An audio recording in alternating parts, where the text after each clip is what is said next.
हम अपना लास्ट प्रश्न लेना चाहेंगे। ये हमारे नो योर विद्वान सेगमेंट का है और इससे हमें प्रेरणा मिलती है।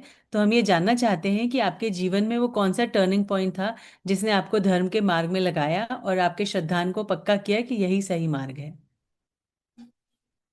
देखिए, हम तो जैसे विशेषकर मैं हम परंपरागत रूप से जैन विद्या पढ़ते पढ़ाते आए हैं। हमारे पिताजी प्रोफेसर फूलचंद जैन प्रेमी जी, जो वाराणसी में जैन दर्शन विभाग के विश्वविद्यालय में अध्यक्ष रहे, अभी वर्तमान में वो सेवानिवृत्त हैं। मेरी माँ डॉक्टर मुन्नी पुष्पा जैन, जो ब्राह्मी लिपि की विशेषज्ञा मानी जाती हैं, बहुत स्वाध्यायशील आरंभ से रही हैं। और वो भी संपूर्णानंद संस्कृत विश्वविद्यालय में जैन दर्शन विभाग में काफी समय तक काम करती रही। और अनेक ग्रंथों का संपादन लेखन हमारे पिताजी माताजी दोनों ने किया है। तो एक तो बाई बर्थ मुझे ये ऑटोमेटिक मिला ही था, और मेरा रुझान भी इस ओर, उन सब उनकी बातें देखकर। और मेरे पिताजी मुझे बहुत छोटे से बहुत बड़े बड़े कॉन्फ्रेंस में ले जाते थे साथ में, और बहुत बड़ी गोष्ठियों में जहाँ पे प्रवचन हो रहे वो, तो मैं वो शुरू से ही अपने आप उस रूप मन में बात आती रही। फिर धीरे मुझे, मेरा एक सौभाग्य रहा कि मुझे बहुत बड़े बड़े विद्वानों की गोदी में खेलने का सौभाग्य मिला है।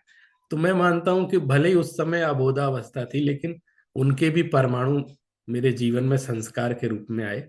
जैसे पंडित फूलचंद जी सिद्धांत शास्त्री, जिनका नाम आप सभी जानते हैं, बहुत बड़े तत्ववेत्ता थे।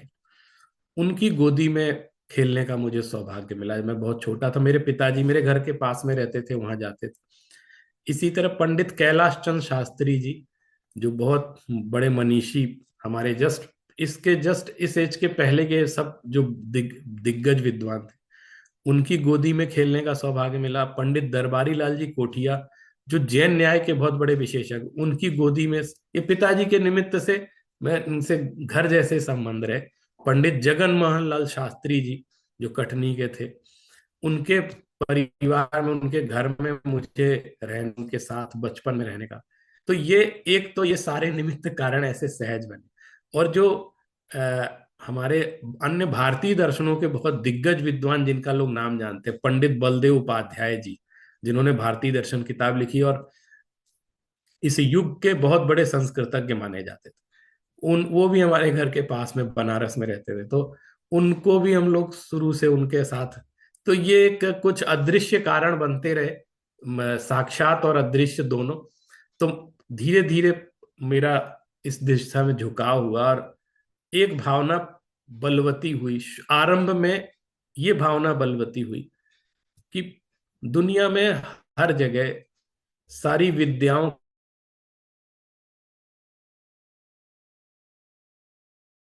को संरक्षण करने का दायित्व तो वही लोग संभालते हैं जो उस पर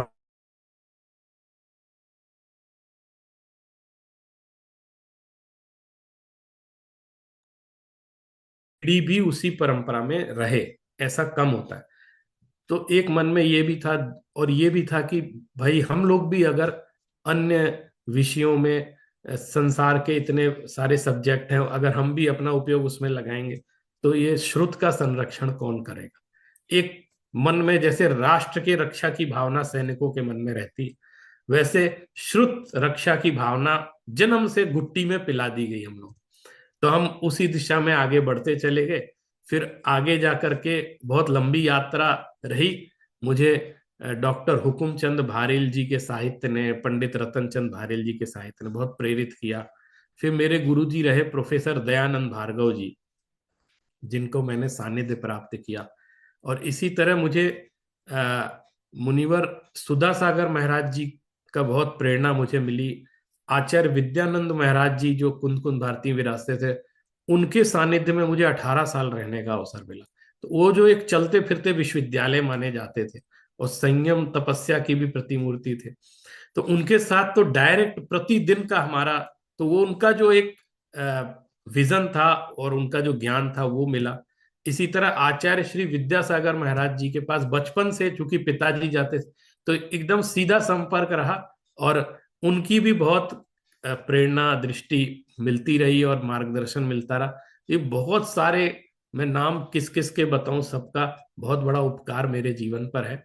और अब जो एक स्थिति आई है उसमें अब हमारे मन में ये एक ही भाव रहता है कि हमें अ, सबसे पहले अपना आत्मा का कल्याण करना चाहिए, आद हिदम का दम, और 100% उसी पर फोकस करना चाहिए। क्योंकि समय बीतते देर नहीं लगती है, और हम अपने इस पर्याय को व्यर्थ जाने दें, ये समझदारी की बात नहीं है। हम चाहते हैं कि हम अ, सबसे पहले, ये जैन दर्शन ने, जैन धर्म ने हमको सिखाया कि अपनी आत्मा की कीमत पर कोई काम नहीं करना चाहिए।